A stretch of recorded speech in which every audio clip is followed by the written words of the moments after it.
Nah, pertama saya mau bahas tentang 3 orang. Nah, di awal kita sudah disajikan bahwa ada 3 orang yang mengunjungi rumah Abraham.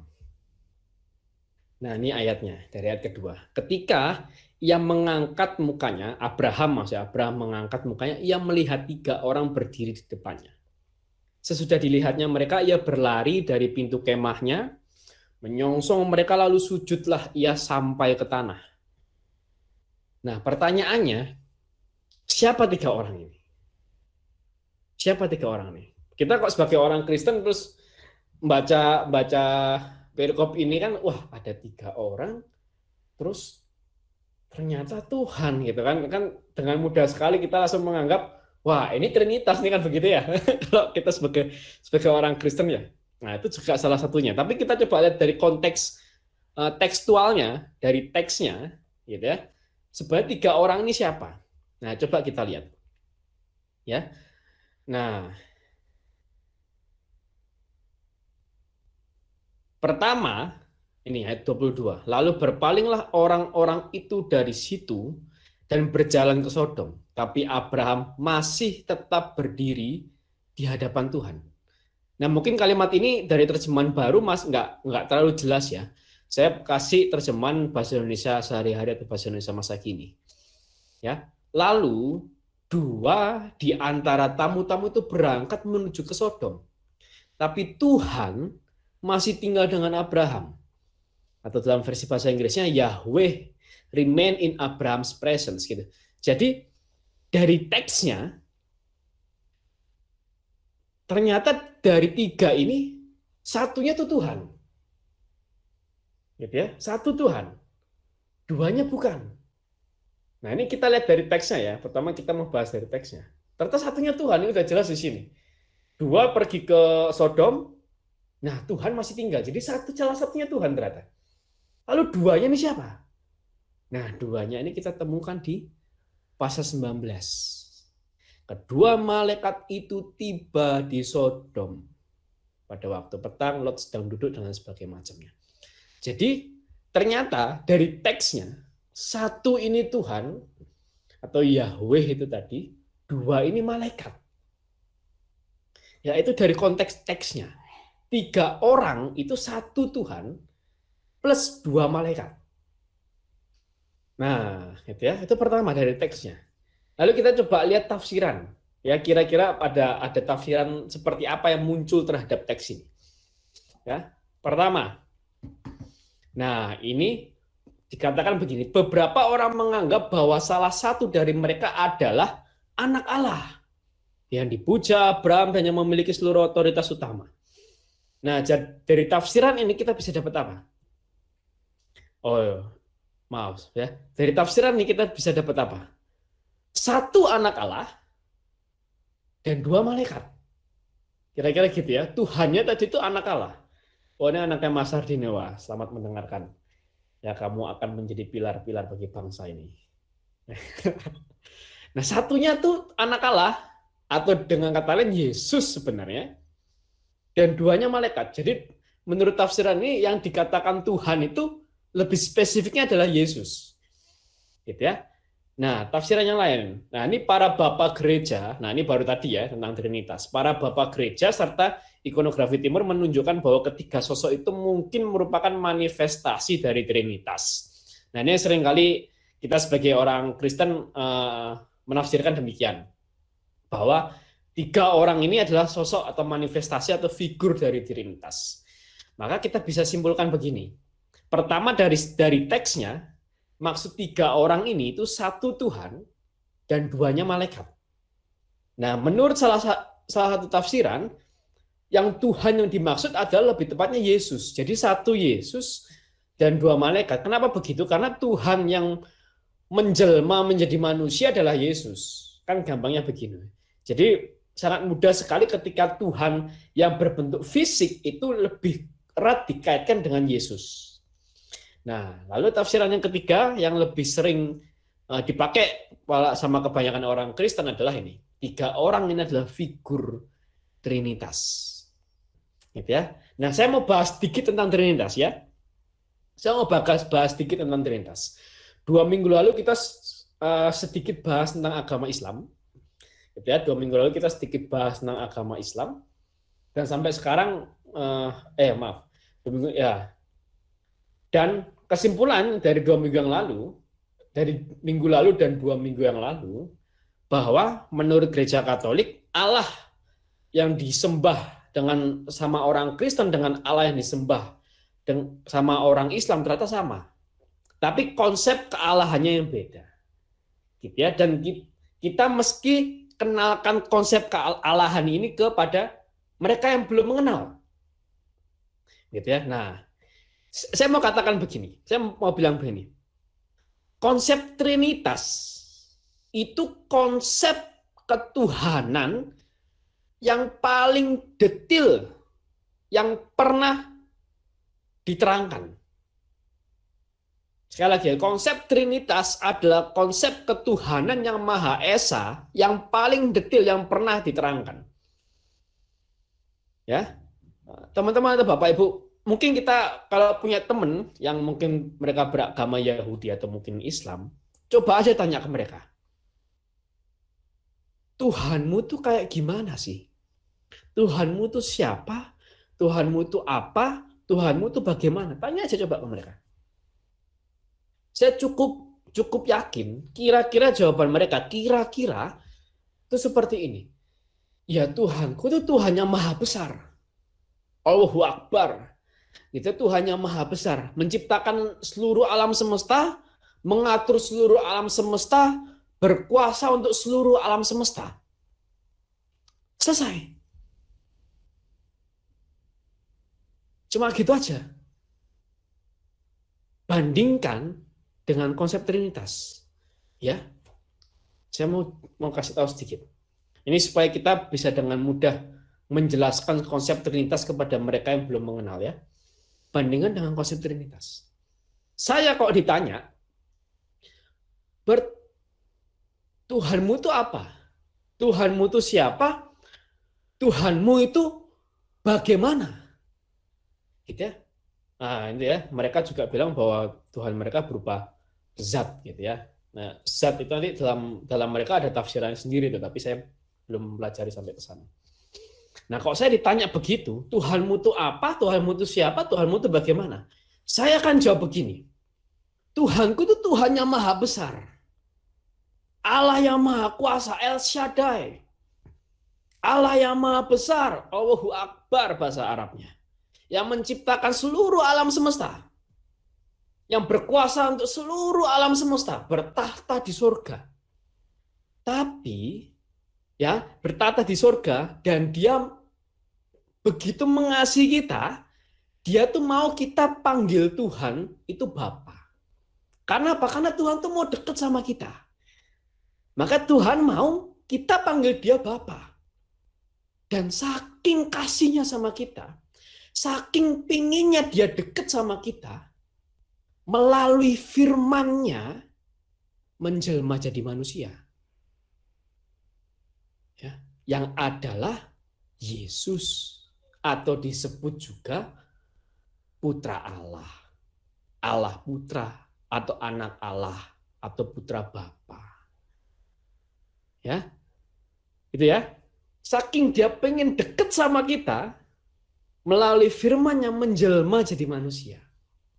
Makanya dalam Yohanes 1 dikatakan Yesus adalah firman.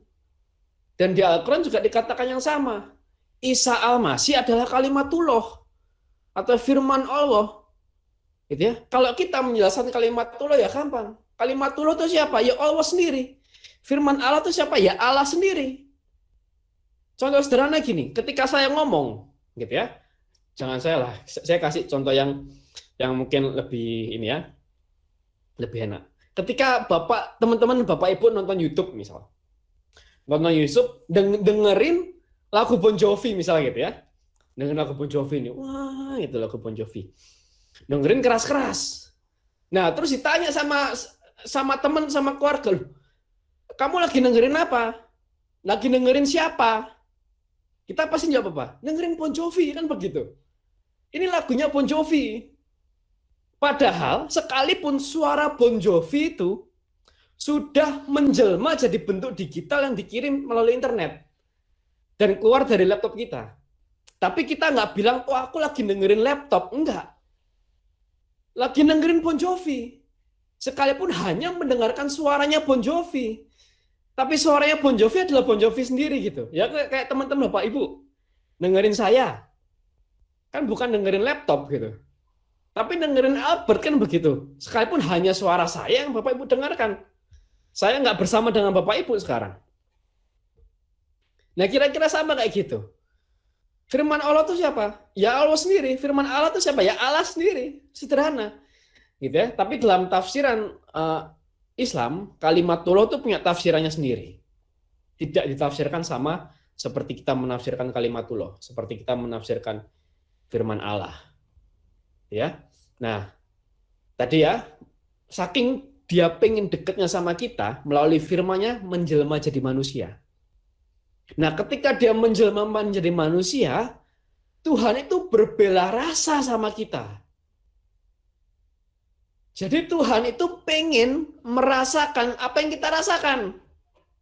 Pengen merasakan ketika pengen merasakan sedih yang kita rasakan, pengen merasakan kecewa yang kita rasakan, bahkan Tuhan mau merasakan rasa sakit yang manusia rasakan, rasa penderitaan yang manusia rasakan. Makanya kenapa dibilang, loh, Yesus itu kan Tuhan, kok Yesus sedih, kok Yesus takut, kok Yesus sakit, loh. Itu bentuk Tuhan yang berbela rasa pada manusia. Kita kalau baca di sini aja kita ada jelas bahwa Tuhan tuh berbela rasa sama kita. Aku menyesal telah membuat manusia. Itu kan bentuk bela rasa Tuhan sama manusia.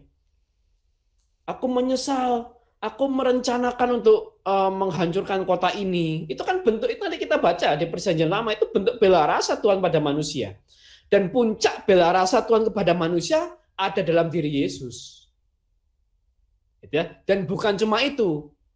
Melalui firman-Nya, yaitu Yesus sendiri, Allah pun punya misi, Allah pun berusaha menyelamatkan manusia melalui korbannya, mengorbankan dirinya di atas kayu salib. Supaya barang siapa yang percaya kepada Dia tidak binasa, melainkan beroleh hidup yang kekal. Jadi bukan cuma hanya berbela rasa, Tuhan pengen menyelamatkan kita. Loh, kenapa Tuhan pengen menyelamatkan kita? Kembali lagi, supaya kita bisa bersama-sama dengan Bapa. Itu saking pengen Tuhan tuh dekatnya sama kita. Bentuknya itu begitu. Nah, ketika Sang Firman ini bangkit pada hari ketiga dan naik ke surga, ternyata Tuhan tidak meninggalkan kita. Tuhan tetap menyertai kita melalui Roh-Nya yang kudus, yaitu Roh Kudus. Menyertai kita sampai kita mati, sampai akhir zaman. Ya, bahkan Roh Kudus pun juga ada dalam Al-Quran. Rohul Kudus, tapi mereka menerjemahkannya, menafsirkannya berbeda dengan tafsiran kita tentang Rohul Kudus. Loh, kita gampang, Roh Kudus apa? Roh Allah. Roh Allah itu ya Allah sendiri. Sederhana. Jadi sini jelas Bapa itu bukan Sang Firman. Dan Sang Firman juga bukan Roh. Bukan Roh Kudus. Dan Roh Kudus juga bukan Bapa. Tapi Bapa adalah Allah. Putra atau Sang Firman adalah Allah. Roh Kudus juga adalah Allah. Ya, jadi kalau singkatnya, Trinitas itu kayak gini. Tuhanku maha besar di sana, jauh bertata di surga, berkuasa atas segala semesta. Tapi dia pengen deket sama kita. Makanya dia menjelma jadi manusia. Dan bukan cuma itu, dia mau berbela rasa dan berusaha menyelamatkan kita supaya waktu kita mati kita bisa kembali kepada Dia. Dan dalam usaha kita di bumi, Tuhan pun menyertai kita. Bahkan sampai kita mati. Nah, inilah konsep bahwa Tuhan itu transenden, jauh, tapi sekaligus imanen, dekat. Nah, bayangin, bandingkan dengan konsep agama lain. Konsep Tuhan yang Maha Esa Trinitas ini, konsep yang paling detail menjelaskan tentang Tuhan yang Maha Esa. Ya, ini luar biasa. Bayangin ya, orang yang hidup di abad pertama itu sudah mengerti ini. Karena apa? Ya karena Tuhan sendiri yang menjelaskannya. Yesus sendiri yang menjelaskannya kepada para murid. Siapa yang bisa menjelaskan Tuhan? Hanya Tuhan yang bisa menjelaskan Tuhan. Gitu ya. Maka semakin jelas bahwa kitab suci pun diilhamkan melalui Roh Kudus. Karena hanya Tuhan yang bisa secara detail menjelaskan tentang dirinya. Kita hanya menyampaikan ulang apa yang dulu Yesus pernah ajarkan kepada para muridnya. Nah, itu sedikit tentang Trinitas ya. Semoga ya benar, rasa-rasa emosi itu berasal dari Tuhan. Kita ciptakan segambar. Nah, itu ya penjelasan dari Kopiter. Nah, begitu. Nah, ini semoga kita bisa makin ngerti tentang Trinitas. Semoga penjelasan saya membuat Anda semakin mengerti. Kalau semakin tidak mengerti, ya puji Tuhan. Nanti dicari lagi yang lain. Ya, dan semoga kita bisa menjelaskan hal ini kepada teman-teman kita, saudara-saudara kita yang belum mengenal Trinitas. Nah, ternyata tapi 3 orang ini, nah saya masuk lagi membahas 3 orang dia. Ternyata bukan cuma sampai di sana. Bukan hanya tentang Tuhan dan 2 malaikatnya, atau Yesus dan 2 malaikatnya, atau figur Trinitas. Ternyata ada figur yang lain 3 orang ini. Kita baca ya ayat yang ke-10. Dan firman-Nya, sesungguhnya aku akan kembali tahun depan mendapatkan engkau, pada waktu itulah Sarah istrimu akan mempunyai seorang anak laki-laki. Dan Sarah mendengarkan pada pintu kemah yang di belakangnya. Sarah tertawa dan begitu selanjutnya. Nah, ternyata ini ada figur yang menarik. Apa figur apa di sini? Nah, ini menurut Didache Bible ya. Para pengunjung misterius yang mengumumkan bahwa Sarah akan melahirkan seorang anak sebagai figur kabar sukacita yang dilakukan oleh malaikat agung Gabriel kepada Maria. Sarah dipandang sebagai pendahulu Maria, karena mereka berdua mengandung anak laki-laki melalui campur tangan ilahi, dan terlebih lagi anak laki-laki mereka memprakarsai munculnya bangsa atau manusia baru. Nah, ternyata 3 orang ini juga bukan hanya memfigurkan Tuhan, tapi kabar yang disampaikan oleh 3 orang ini itu memfigurkan kabar sukacita dari malaikat Gabriel kepada Maria. Gitu ya. Nah, ini menarik. Nah, makanya waktu dulu saya pernah sedikit bahas tentang Ishak, tapi bukan di jazz ya, waktu di persekutuan doa, saya pernah bahas tentang Ishak, bahwa Ishak itu figur Kristus.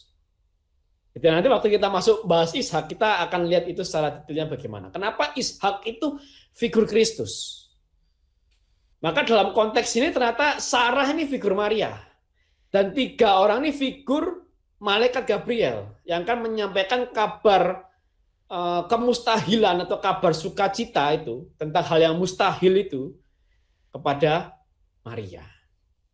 Nah, jadi dari sini kita bisa dapat beberapa poin. Oh ya, ini untuk memperkuat alasan tadi ya. Nah, malaikat Tuhan ini juga bilang, adakah sesuatu apapun yang mustahil untuk Tuhan? Kalau kita baca di Alkitab itu ayat 14 punya catatan kaki. Ya, merujuk ke Lukas 1 ayat 37.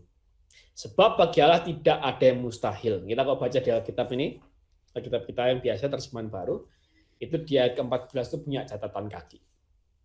Merujuk ke Lukas 1 ayat 37. Nah, karena memang figur itu.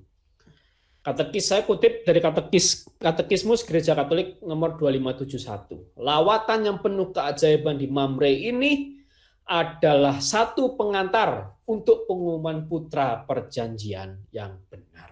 Ini membandingkan Kejadian 18 ayat 1 sampai 15 dengan Lukas 1 ayat 26 sampai 38. Nah, jadi 3 orang tersebut adalah pertama Tuhan dan 2 malaikat. Atau mungkin Tuhan di sini beberapa orang menafsirkan lebih tepatnya Yesus bersama dengan 2 malaikatnya. Para bapak gereja menafsirkan ketiga orang ini sebagai figur Trinitas. Figur Bapa, Putra, dan Roh Kudus.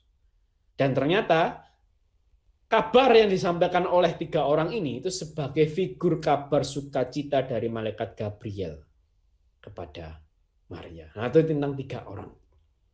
Ya, ini yang pertama, tentang 3 orang.